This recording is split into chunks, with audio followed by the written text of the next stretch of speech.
Hello friends, welcome to ज़बरदस्त facts. आज हम आप लोग को पोखरण परीक्षण के बारे में कुछ ऐसी बातें बताने जा रहे हैं जो कि बहुत कम लोग ही जानते होंगे। इतिहास वो बनाते हैं जो दुनिया की परवाह नहीं करते। 19 वर्ष पहले भारत ने भी कुछ ऐसा ही काम किया था जिससे पूरी दुनिया को 440 वोल्ट का झटका लगा था। 11 मई 1998 को राजस्थान के पोखरण में भारत ने शक्ति नामक न्यूक्लियर टेस्ट पूरे करके दुनिया को हैरान कर दिया था। तो हम परमाणु परीक्षण की कुछ ऐसे दिलचस्प बात कर रहे हैं जिनकी जानकारी ज़्यादा लोगों को नहीं है। 18 मई 1974 की सुबह 8:05 पर भारत ने पश्चिमी भारत के एक अज्ञात स्थान पर शांतिपूर्ण कार्यों के लिए एक भूमिगत परमाणु परीक्षण किया है। वो अज्ञात स्थान पोखरण था, जहां भारत ने पहली बार स्माइलिंग बुद्ध के नाम से न्यूक्लियर टेस्ट किया था और भारत एक न्यूक्लियर शक्ति बन गया था।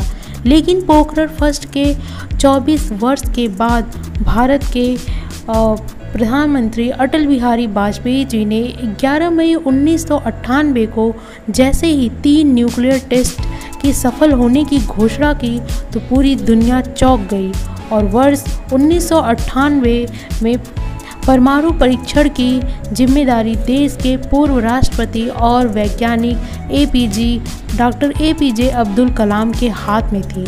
ये परीक्षण इतना आसान नहीं था क्योंकि उस परीक्षण से पहले अमेरिका अपने स्पाई सैटेलाइट की मदद से भारत पर नज़र रख रहा था। सैटेलाइट की मदद से उस समय भारत में होने वाली एक एक घटना की जानकारी अमेरिका के खुफिया विभागों को मिला करती थी।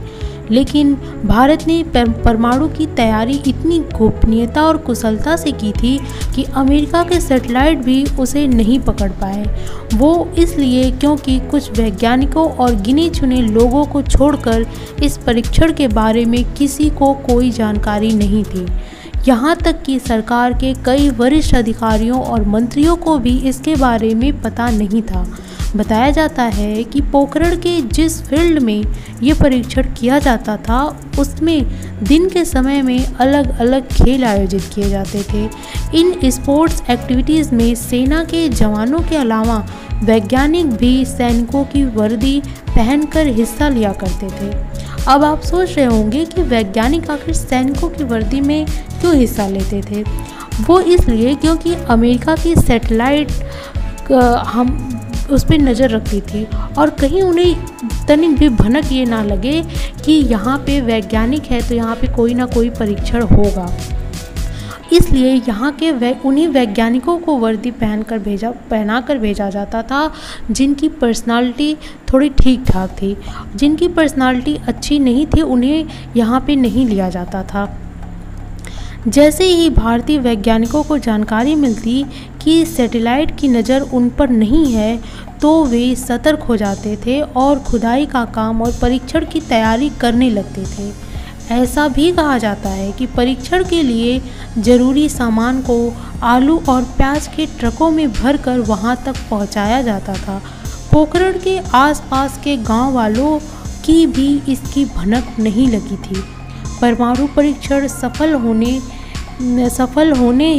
होते ही डॉक्टर कलाम ने हॉटलाइन पर सीधे अटल बिहारी वाजपेयी जी से बात की और कहा। डॉक्टर कलाम ने उनसे सिर्फ इतना ही कहा, एक बार फिर बुद्ध मुस्कुरा उठे हैं, क्योंकि परीक्षण सफल होने का कोड वर्ड यही था। भारत के परमाणु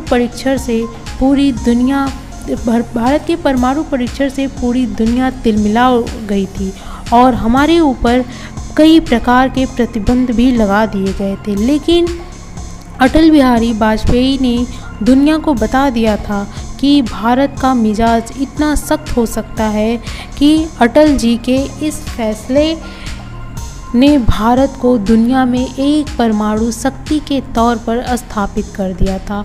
और हम सभी देशवासियों को अटल बिहारी जी पर पूरा गर्व है। Thank you. वीडियो अच्छा लगा हो तो लाइक और शेयर करें और हमारे चैनल को सब्सक्राइब करना ना भूलें।